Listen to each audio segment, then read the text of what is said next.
يا ربي بالمصطفى بلغ مقاصدنا واغفر لنا ما مضى يا واسع الكرم. الحمد لله رب العالمين وبه نستعين على أمور الدنيا والدين والصلاة والسلام على سيد المرسلين وعلى آله وصحبه أجمعين. اللهم رب اشرح لي صدري ويسر لي أمري واحلل عقدة من لساني يفقه قولي. سبحانك لا علم لنا إلا ما علمتنا إنك أنت العليم الحكيم. أما بعد. Alhamdulillah, saya pribadi sangat bersyukur sekali ya bisa hadir di ruang Masjid Asy-Syamil ini. Terima kasih pada DKM yang mengundang saya, mengajak saya untuk hadir beserta dengan jamaah di Masjid Asy-Syamil ini untuk mendiskusikan tema yang menurut hemat kami sangat penting sekali kepada kita umat Islam yang hidup ya pada saat sekarang ini, karena ini adalah tantangan yang kadang-kadang mengganggu keimanan kita. Kalau ada yang bertanya, Ustadz, kenapa kita harus membahas tentang liberal ini? Ya, ini kaitannya adalah dengan upaya kita untuk menjaga keimanan kita. Karena di dalam Al-Quran kalau kita lihat ya, bahkan di awal surah Al-Baqarah itu ya, atau di surah Fatihah ya, itu kan sudah langsung kita dihadap-hadapkan antara keimanan dengan kekufuran. Karena ketika kita berdoa ihdinas siratal mustaqim siratal ladzina an'amta 'alaihim ghairil maghdubi 'alaihim waladdallin. Ya Allah, tunjungi kami jalan yang lurus, yaitu jalan yang Engkau berikan nikmat, bukan jalan yang Engkau marahi, tidak ridho, atau yang sesat. Jadi keimanan dihadap-hadapkan dengan kesesatan. Begitu juga awal surah Baqarah. Ya, kita lihat di situ bagian pertama itu kan Allah langsung mengklasifikasikan. Ada orang mukmin, ada orang kafir, ada orang munafik. Ya, jadi Allah beritahu kita tujuannya apa? Ya supaya kita bisa berjaga. Nah, begitu juga dengan tema hari ini, yaitu terkait dengan bahaya Islam liberal ini. Ini tujuannya sebenarnya untuk kita memproteksi diri kita, keluarga kita, supaya kita tidak jatuh pada kekufuran yang mungkin kadang-kadang kita tidak sangka, mungkin kadang-kadang kita tidak duga. Sebenarnya kita telah melakukan kekufuran, ya, telah melakukan kemurtadan. Ada istilah yang digunakan oleh salah seorang ahli filsafat Prancis ya, yang mana istilah itu sebenarnya digunakannya untuk tokoh-tokoh intelektual Kristen pada ketika itu. Istilah itu immanent apostasy. Bahasanya immanent apostasy. Artinya kemurtadan yang terselubung. Ya, kemurtadan yang terselubung. Kenapa dia mengatakan demikian? Karena dia melihat ketika itu banyak di antara tokoh-tokoh Kristen ketika itu yang masih mengaku Kristen tapi melakukan, dalam perspektif mereka, melakukan kemurtadan, ya, seolah-olah bertentangan dengan ajaran Kristen mereka, ajaran Bible mereka. Nah, kita khawatir ya, jangan-jangan ya, kita perhatikan kadang-kadang di kalangan kita banyak juga umat Islam yang secara formal mengklaim, mengaku sebagai muslim, tapi dalam ucapan, prakteknya, sehari-harinya seolah-olah bukan menggambarkan dirinya sebagai seorang muslim. Artinya bahkan bisa menggiring orang kepada kemurtadan kalau kita salah dalam menangkapinya. Nah, oleh sebab itu tema ini sangat penting sekali Bapak-bapak Ibu sekalian, supaya kita bisa menjaga diri kita dan keluarga kita. Ya, dan keluarga kita dari hal-hal yang dapat menyesatkan kita, menjatuhkan kita kepada kekufuran. Di dalam Al-Quran ya, Allah dalam banyak ayat menjelaskan tentang bagaimana orang-orang yang di luar Islam, ya, orang-orang kufar, baik itu Yahudi, Nasrani, ya, mereka ini berusaha untuk bahasa Al-Quran itu untuk mengikuti mereka, untuk mengikuti millah mereka, ya, untuk mengikuti gaya hidup mereka. Mereka akan berusaha dengan segala daya upaya mereka.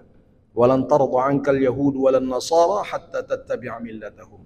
Orang Yahudi, orang Nasara tidak akan redha sampai kalian mengikut millah mereka. Wala yazaluna yuqatilunakum hatta yaruddukum an dinikum. Mereka akan terus memerangi kalian sampai kalian bisa murtad dari agama mereka. Wa ma naqamu minhum illa ayyuminu billahil azizil hamid. Mereka tidak dendam kepada mereka orang-orang mukmin kecuali karena mereka itu orang mukmin itu beriman. Artinya dendam itu terus mereka pelihara. Ya, kenapa? Hanya karena kita beriman. Ya, nanti kita lihat nanti dalam penjelasan selanjutnya. Begitu juga innalladzina kafaru yunfiquna amwalahum liyasuddu an sabilillah fasayunfiqunaha summa takunu alaihim hasaratun summa yaghlibun. Orang kafir itu akan menginfakkan harta mereka, mengalokasikan dana mereka, ya. Tujuannya apa? Untuk menghalangi kita dari jalan Allah. Fasayunfiqunaha, dan mereka akan terus menggalang dana dengan segala upaya, ya, agar supaya kita bisa terpesong kata orang Malaysia. Kita bisa tersesat. Ya, kita bisa tersesat dari jalan Allah Subhanahu wa taala. Ya, begitu juga Allah mengatakan dalam firman-Nya, yuriduna liyutfi'u nurallahi biafwahihim. Mereka berusaha untuk memadamkan api Allah ini, cahaya Allah ini. Mereka berusaha untuk memadamkan, ya, menghilangkan, melenyapkan cahaya Allah ini dengan apa? Biafwahihim, ya, disebutkan afwah itu artinya mulut-mulut mereka. Ya, ini kan mulut maksudnya sumber mana kita berbicara, berarti dengan pikiran, dengan kata-kata, ya, kalau sekarang mungkin dengan medsos, dengan TV, dengan media berbagai. Yang jelas ada upaya untuk memadamkan api Allah Subhanahu wa taala ini. Nah, ini sebagai peringatan Allah Subhanahu wa taala kepada kita, ya, bahwa kalau kita katakan kita hidup damai sajalah, ya, kita tentu hidup damai, pengen hidup damai, kita toleransi, iya, kita tidak ada masalah. Ya, kita tidak ada masalah, hidup damai, hidup toleransi, bekerja sama. Toh Rasulullah juga sudah mencontohkan. Ya, Rasulullah dulu hidup di Madinah, di sana ada orang kafir, bahkan di Makkah beliau berhadapan dengan orang musyrikin. Ya, artinya kita tidak ada masalah dengan saudara-saudara kita yang lain yang meskipun tidak seakidah, untuk hidup damai, untuk hidup bertetangga, untuk bekerja sama, untuk dan sebagainya. Ya, jadi jangan kemudian nanti ayat ini seolah-olah, wah, kok Ustadz ini mengajak kita seolah-olah berhadap-hadapan gitu. Bukan begitu. Ya, kita ingin hanya memproteksi keimanan kita, ya. Nah, mungkin Bapak-bapak kemarin pas Piala Dunia rame ya dengan foto ini, ya. Ya, foto di mana pasukan Jerman ketika pengen main itu nutup mulutnya sebagai tanda protes mereka, ya, kepada pihak penganjur, ya, pelaksana ketika itu Qatar, yang tidak membolehkan mereka untuk menggunakan ribbon, ya, yang merupakan lambang dari LGBT. Ya, begitu juga tidak membenarkan pesawat mereka dengan logo, ya, warna-warni yang melambangkan LGBT tadi. Nah, mereka seolah protes gitu, ya. Ini kan sampai rame kan kemarin itu. Nah, akhirnya bungkam terus sampai pulang kan gitu. Nah, terus 2 minggu yang lalu kalau saya tidak salah, ketika KUHP kita disahkan, ya, itu kitab undang-undang hukum pidana, terlepas ada bagian-bagian yang mungkin kita kontra, tapi di situ ada bagian hukum terkait dengan perzinahan, yang dianggap hukum perzinahan ini adalah bersumber dari Islam, karena dalam agama lain, wallahu alam, ya, saya tidak tahu apakah memang ada hukum perzinahan. Artinya dalam Islam kan zina tidak boleh, hukumnya haram, dan kemudian ada hukumannya. Nah, kemudian itu sekarang masuk dalam KUHP kita. Nah, tiba-tiba begitu diluluskan, satu-satunya yang diprotes oleh banyak negara luar itu adalah berkaitan dengan perzinahan tadi. Mereka tidak protes tentang misalnya aturan mengenai penghinaan lembaga negara, mengenai ekspresi kebebasan berpendapat dan sebagainya.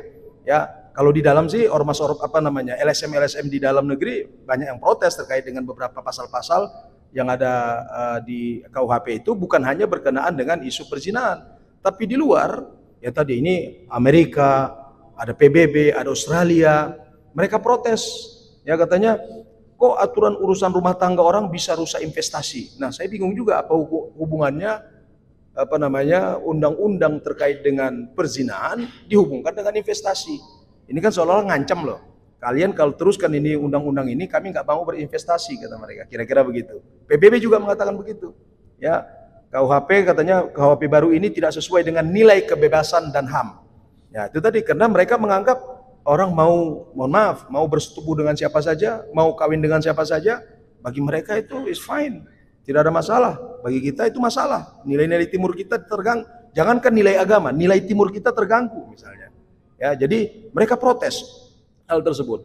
Nah, ini kita lihat ya, padahal kan kitab undang-undang itu dibuatkan untuk kita yang tinggal di negara ini. Bukan untuk orang Amerika yang tinggal di sono.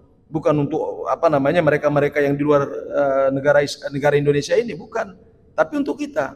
Nah, alhamdulillah anggota-anggota DPR kita mereka kukuh ya, mereka punya komitmen yang kuat untuk tetap mempertahankan aturan dan undang-undang tersebut ya.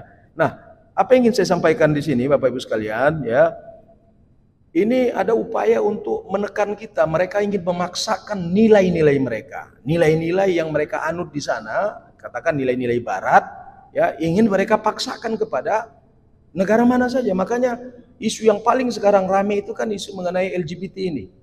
Ya, kalau kita lihat sekarang, makanya kemarin di Piala Dunia juga isunya itu. Padahal ini isunya Piala Dunia, tapi ya, kemudian yang rame itu masalah LGBT.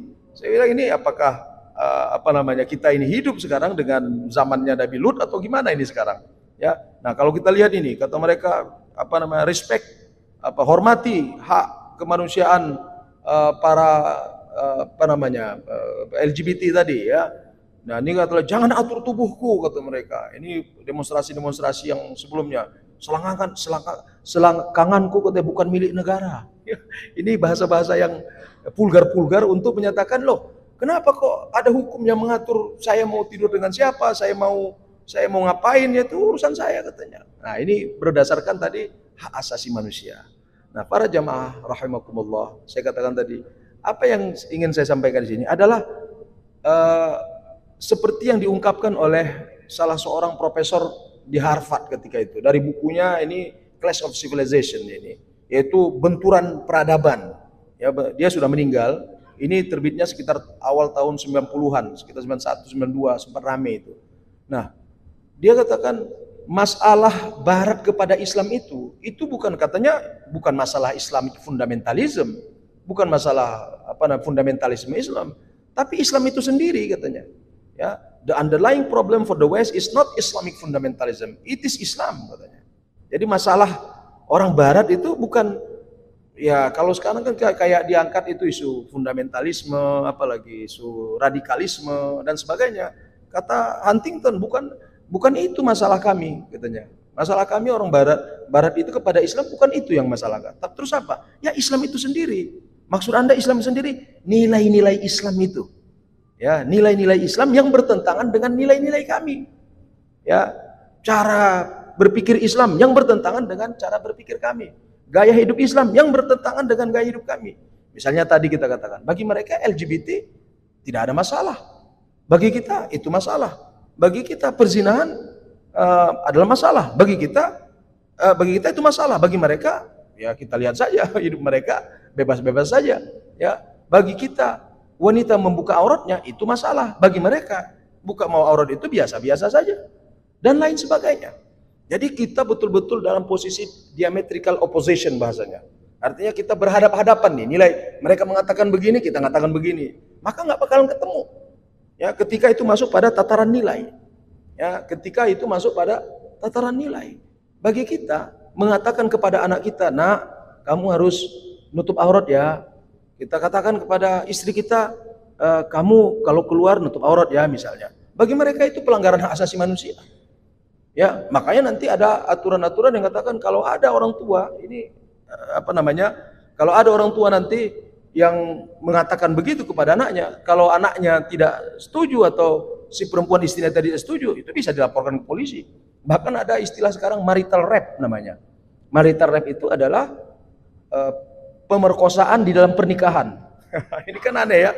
Jadi kalau misalnya nanti ada istri katakan lapor dia ke polisi, "Pak, semalam suami saya memperkosa saya." Itu bisa itu. Nah, ini ada undang-undangnya. Ketika apa? Ketika si istri diajak oleh suami, si istri keberatan, ya kemudian dia melapor. Nah, itu dianggap kekerasan seksual. Nah, itu dianggap kekerasan seksual. Ya, makanya ini banyak aturan-aturan sekarang yang mulai bahkan misalnya kita lihat pernikahan beda agama. Nanti akan saya singgung. Pernikahan beda agama, ya terutama wanita muslimah dengan non muslim bagi kita haram mutlak. Ya kalau ada mengatakan, oh ada pendapat yang lain, silakan. Mana pendapat itu? Yang mengatakan ada ulama membolehkannya. Ya ini pernikahan antara wanita muslim dengan non muslim. Sekarang undang-undang kita terkait dengan itu digugat sekarang di Mahkamah Konstitusi. Bahkan beberapa pengadilan negeri sudah memberikan pengesahan untuk pernikahan beda agama tadi. Terakhir yang ada di Pengadilan Negeri Yogyakarta. Ya, jadi saya katakan tadi kita sedang berhadapan dengan suasana di mana yang sebelumnya kita tidak merasakan itu.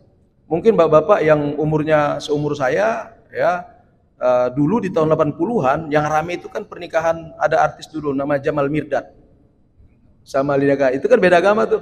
Itu kan rame itu sampai majelis ulama dan sebagainya. Sekarang berapa banyak coba artis-artis seolah-olah menjadi biasa. Bahkan tadi dilegalkan. Bahkan ada tokoh-tokoh agama yang memberikan pembenaran. Nah ini saya kata tadi, memberikan pembenaran, memberikan justifikasi, ya, memberikan dalil-dalilnya bahwa itu boleh. Kalau di 80-an itu heboh itu, ya heboh. Sekarang kok, nah ini suasananya berubah. Kita tidak pernah membayangkan dulu LGBT itu menjadi sesuatu fenomena yang sekarang ini kelihatannya mulai dipaksakan untuk diterima oleh masyarakat. Saya pikir kalau di kita dari tahun 90-an itu betul-betul tidak pernah pun terdengar. Sekarang kelompok-kelompok ini sudah mulai menjamur dan lagi-lagi saya katakan ada upaya untuk memberikan pembenaran terhadap praktik tersebut. Nah, kan bahayanya kan banyak orang kadang-kadang kalau dia buat kesalahan, dia sadar itu salah, kan kemungkinan dia bertobat ada. Masalahnya adalah ketika kesalahan diberikan pembenaran. Ini kapan tobatnya? Ya kalau ada misalnya mohon maaf pelacur misalnya dia melakukan pelacuran, dia tahu itu salah, maka kemungkinan dia untuk bertobat kan ada. Ya, tapi kalau katakan udah kamu nggak apa-apa, kamu benar itu sudah ada, dia katanya ngapain saya tobat, orang saya benar kok katanya. Nah ini yang masalah tadi. Kalau ada pelaku tadi saya katakan orang yang melakukan laki-laki gay atau lesbian, kalau dia sadar salah, satu ketika dia mungkin terbuka hatinya, Allah berikan hidayah atau bagaimana, dia mungkin bisa kembali. Tapi kalau katanya, nah kamu udah benar itu nggak salah, kamu punya hak atas tubuh kamu dan sebagainya, maka dia tidak akan pernah bisa tobat. Kenapa? Karena dia menganggap yang dilakukannya adalah kebenaran. Nah, masyaallah muslimin rahimakumullah. Jadi kita ini sekarang kita sebut dengan clash of worldview, benturan pandangan hidup, cara kita memandang. Ketika kita katakan tidak boleh, haram, agama kita melarang, kata mereka tidak apa-apa, hak asasi manusia. Nah, ini kita berhadapan-hadapan sekarang ini, ya. Isu misalnya Universal Declaration of Human Rights, nah bahasanya ya, isu hak asasi manusia. Sekarang kan apa-apa, bentar-bentar hak asasi manusia. Ya, bentar-bentar hak asasi manusia. Orang mau memaki-maki nabi kita, agama kita, kata mereka hak asasi. Ya, tapi kadang-kadang ketika kita memunculkan pandangan-pandangan keagamaan kita, mereka kemudian sebaliknya memukul. Ya, menghantam atas alasan ini ya tadi tidak sesuai dengan prinsip hak asasi. Jadi seolah-olah hak asasi ini hanya yang berkaitan dengan hal-hal yang tidak baik saja. Kalau kebaikan, ya ini kemudian dianggap bertentangan dengan hak asasi manusia. Baik, masuk kita pada Islam liberal tadi. Ya, kalau tanya saya apa Islam liberal? Ya ini juga fenomena yang berawal tahun 2000 di awal tahun 2000-an. Ya ini ada kelompok yang menamakan mereka kelompok liberal. Nah, ya ini saya tidak untuk terlalu akademis menjelaskannya, saya ringkaskan saja. Apa itu gerakan Islam liberal itu? Islam liberal itu saya katakan gerakan intelektual dan politik, dua ya. Gerakan intelektual politik. Intelektual berarti berkaitan dengan pemikiran. Politik berarti ada upaya-upaya untuk membenarkan pandangan-pandangan mereka tadi. Di awal tahun 2000-an itu masih gerakan intelektual. Belakangan dia menjadi gerakan politik. Kenapa saya katakan? Karena di belakangan ya gagasan-gagasan liberal itu diberikan pembenaran lewat jalur hukum. Ya, diberikan pembenaran lewat jalur hukum. Ya, lewat jalur politik, lewat jalur negara. Ya. Nah, disebutkan di sini misalnya antara gerakan ini membongkar ajaran-ajaran Islam yang sudah pakem. Ya, kenapa saya katakan ini penting? Karena ada ajaran-ajaran Islam bagi kita pakem. Arti pakem itu mutlak, harusnya tidak diganggu gugat. Ya, nanti saya kasihkan contohnya. Ya, terus mengosongkan Islam dari syariah. Artinya Islam itu dibuat, ya kalau ada bahasanya Islam tanpa syariah. Syariah itu apa? Yaitu aturan-aturan ajaran yang ini boleh, ini nggak boleh, itu syariah. Kata mereka, ngapain sih? Kata mereka, misalnya contoh gini, sholat tapi tetap korupsi, haji tapi tetap menzolimi. Ya, mendingan kita tetap menjadi orang baik tanpa harus sholat misalnya. Ya, jadi kita perlu peduli dengan orang-orang lemah tanpa kita harus melaksanakan ibadah kurban. Ya, dan seterusnya. Maka kata mereka namanya ethical religion, agama yang concern hanya pada etika saja, tidak pada syariahnya. Ya, jadi sholat nggak perlu, yang penting baik. Nggak perlu jilbaban, yang penting kita tidak seperti orang berjilbaban tapi hatinya kotor katanya. Ya, macam-macam tuh. Ya, dibentur-benturkan terus. Ya, membatasi fungsi Islam hanya pada persoalan ritual. Kalaupun memang Anda ingin melaksanakan, ya udah, kamu agama itu ya untuk kamu aja, jangan bawa ke ruang-ruang publik katanya. Ya, jangan bawa ke masalah-masalah masyarakat, masalah negara, enggak usah katanya. Ya, itu untuk urusan Anda saja. Bahkan kalau perlu ya urusannya sekitar, kalau ini masjid ya masjid aja. Ya, jangan bawa ke misalnya ke ruang-ruang politik. Ya, maka muncul jangan sampai menggunakan agama politik identitas kata mereka, ya. Tidak ada politik identitas. Artinya jangan bawa, ketika sebut mereka jangan bawa agama ke dalam politik, sebetulnya mereka maksudkan jangan bawa Islam ke dalam politik. Yang lain silakan saja. Ya, ini bahasanya kira-kira secara implisit mengatakan hal seperti itu. Nah, liberalisasi ini bisa pada akidah, pada syariah, pada akhlak.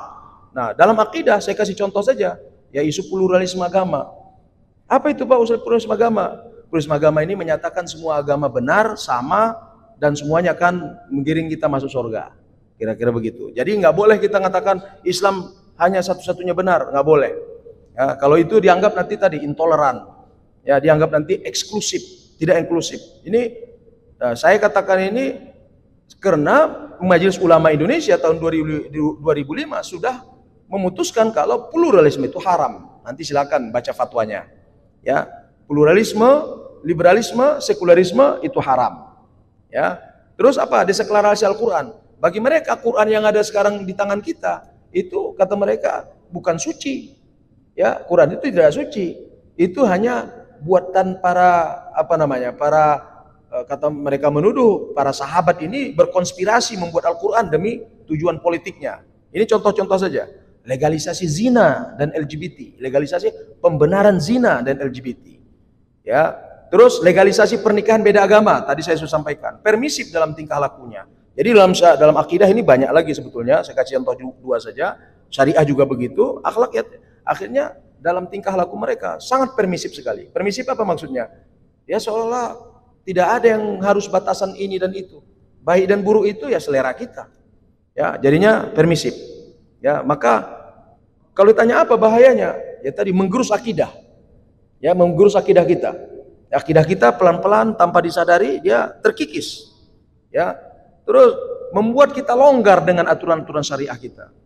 Ketika Allah mengatakan haram, kata mereka enggak. Ketika Allah mengatakan boleh, katakan ngapain ngerjain itu dan sebagainya lah. Ya.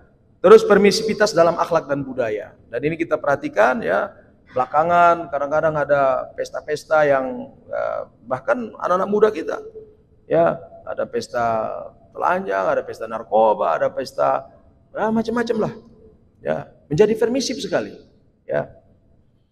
Nah, kalau ditanya instrumennya apa, alat yang mereka gunakan apa, bisa lewat pendidikan apa, dari sekolah, dari universitas. Makanya kita gak heran kadang-kadang pandangan-pandangan aneh itu datangnya dari universitas-universitas, dari bahkan yaitu para akademisi dengan gelar-gelar mereka, apa itu profesor, bahkan ada yang gelar-gelarnya kiai mungkin.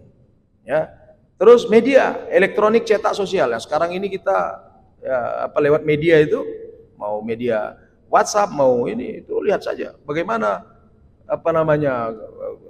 kemungkaran, ya, Islamofobia kadang-kadang. apa namanya, cercaan-cercaan, hinaan-hinaan terhadap Islam, ajarannya itu apa namanya apa namanya disebarkan. Misalnya waktu ada kejadian di Kalideres ya Kalideres waktu itu yang ada keluarga yang meninggal semuanya, itu kan belum tahu apa masalahnya, ya terus mereka sebutkan ngapain apa namanya ngabisin uang untuk berhaji. Loh, kok tiba-tiba haji yang disalahkan? Ngapain pergi umat Islam pergi berhaji? Tetangganya ada meninggal gara-gara disebutkan ketika itu kan nggak makan ya.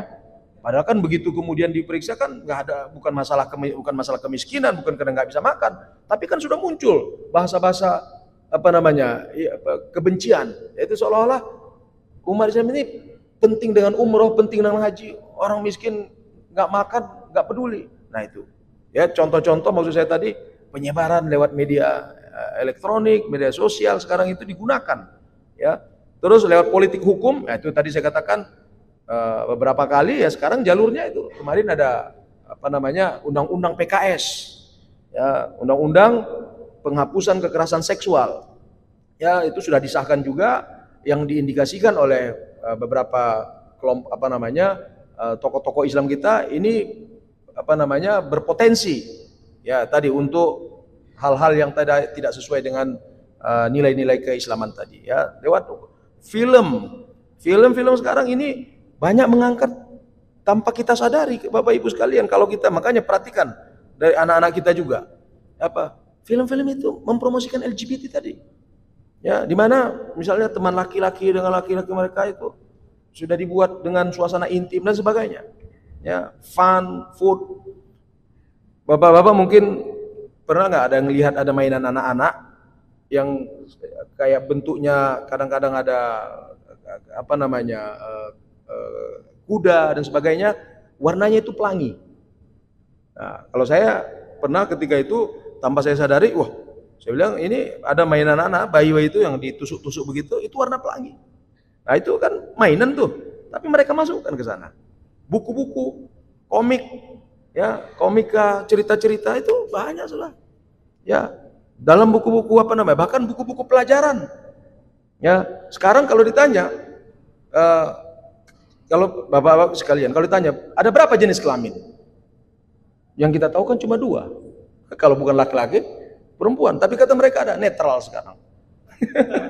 Lah kasusnya itu terjadi Pak, ketika di Universitas Hasanuddin. Itu kan rame tuh.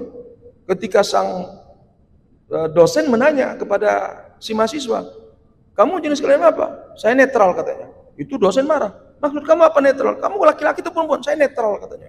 Sudah kalau keluar sudah. Nah itu malah si sang dosen kemudian dipanggil. Tadi karena dianggap tidak ramah dengan orang yang disebut dengan transgender atau apalah namanya. Jadi nilai sekarang udah berubah Pak. Ya berubah dalam arti, ya kalau dulu kita menganggap hal seperti itu tabu, sekarang itu anak-anak muda itu ya kononnya ada kafe-kafe tertentu itu jadikan tempat matching mereka ya. Dan sekarang ini saya juga mudah-mudahan saya tidak termasuk nanti nih ya, makanya kalaupun ada online hati-hati, makanya saya akan hati-hati sekali. Kenapa? Karena kadang-kadang kalau dianggap menyerang kelompok LGBT itu kita bisa dipidanakan. Nah ini banyak hal-hal yang saya katakan tadi yang sebelumnya kita tidak pernah bayangkan, yang tidak pernah pikirkan, itu pelan-pelan ya ini nanti menjadi norma, dan ini sangat bahaya sekali ya. Saya katakan tadi ini merusak tatanan ya, tadi merusak tatanan keluarga ya, merusak tatanan. Karena ada menyebutkan untuk meruntuhkan suatu bangsa itu Anda hanya perlu 3 saja Anda runtuhkan ya. Buat perempuan-perempuan mereka malu menjadi ibu, kemudian jangan hargai itu para guru, kemudian ulama-ulama yang rendahkan.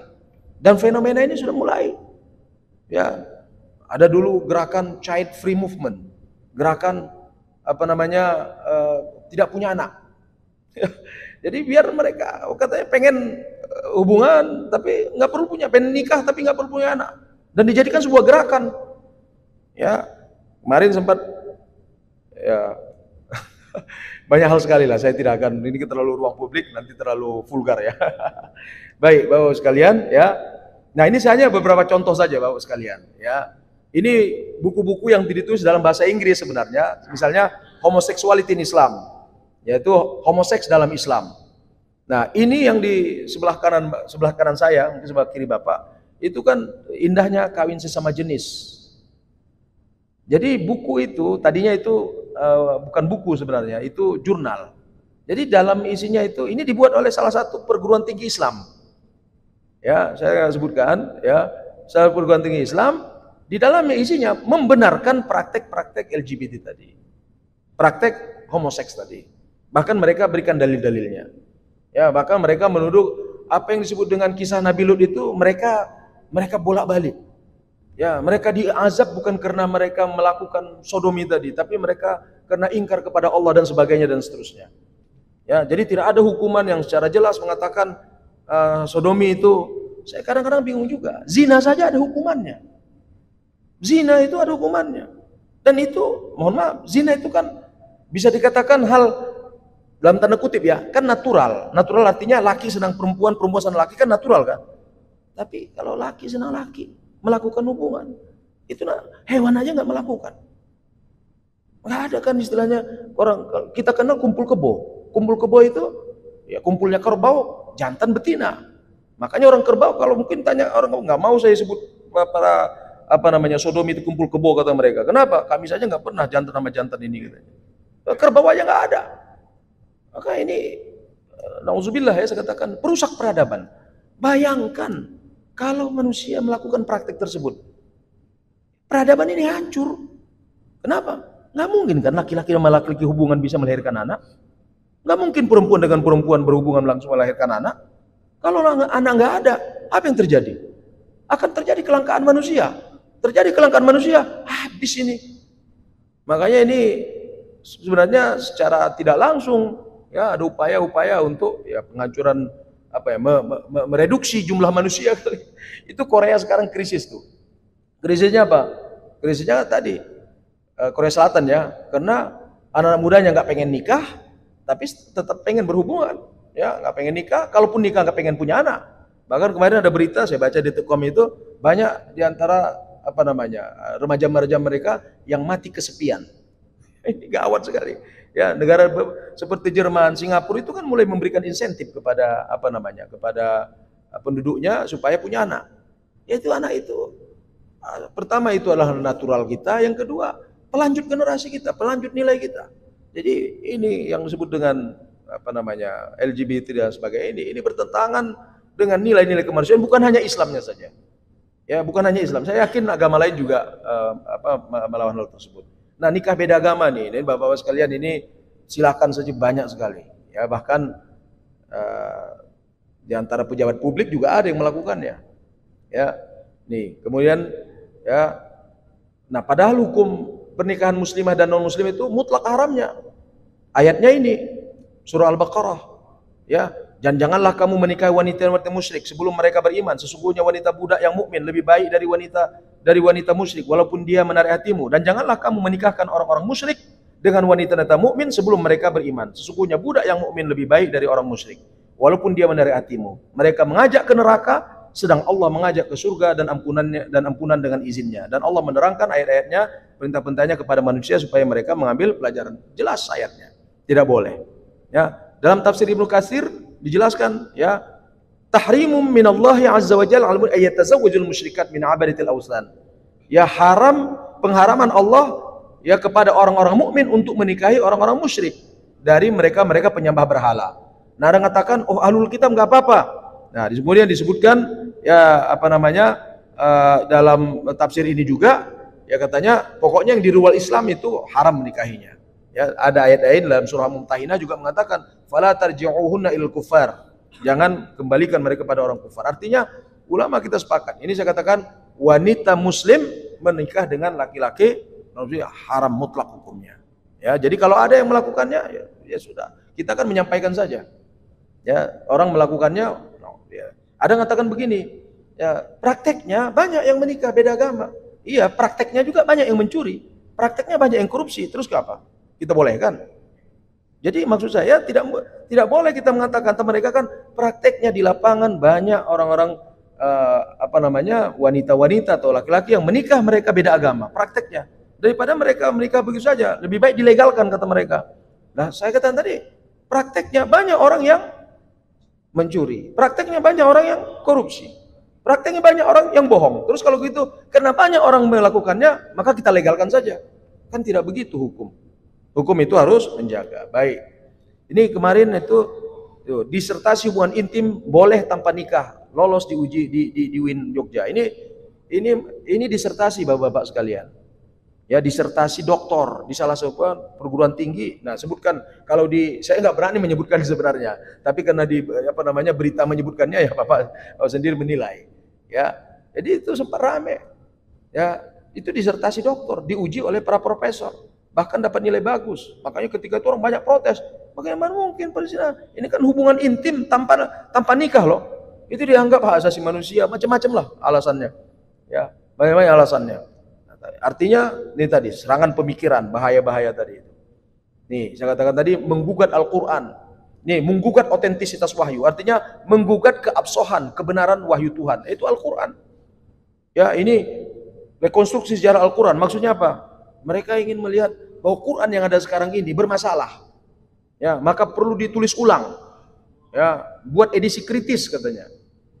Dan seterusnya dan seterusnya. Jadi ini Bapak-bapak sekalian, ya, karena waktunya sangat terbatas, ya, kecuali kalau ada pertanyaan saya akan jawab detail, tapi saya berikan contoh-contoh yang yang real, yang terbuka, ya. Mudah-mudahan kita, anak-anak kita, cucu kita, keluarga kita, generasi muda kita jangan sampai terkena virus ini.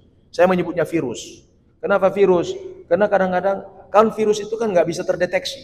Ya, kayak kemarin virus COVID nggak terdeteksi. Dia tiba-tiba ngena aja. Nah, ketika kena kadang-kadang ya itu baru gelepar-gelepar. Ya. Nah, ini juga begitu, virus masuk, ya luar biasa halusnya. Ya, saya kata kadang-kadang orang benar juga ya. Nah, itu. Ini yang perlu kita jaga, ya, jangan sampai keimanan kita rusak, keimanan anak kita rusak, tanpa kita sadari nanti kita akhirnya ketemu dengan Allah ternyata bukan dalam keimanan, tapi dalam kondisi di luar keimanan. Nauzubillah. Ya, demikian tadi sebutkan ada waktu untuk tanya jawab, ada 10 menit lagi. Waalaikumsalam warahmatullahi wabarakatuh. Ya. Masalah legalisasi ini banyak juga kita sebagai ada di legalisasi itu AKP itu kan kalau di secara level politik itu tidak susah gitu. Saya yang tidak tahu jauh mereka itu ada saatnya mereka sangat kuasa. Itu legalisasi itu selain kita yang sebagai mereka. Baik. Ya. Baik.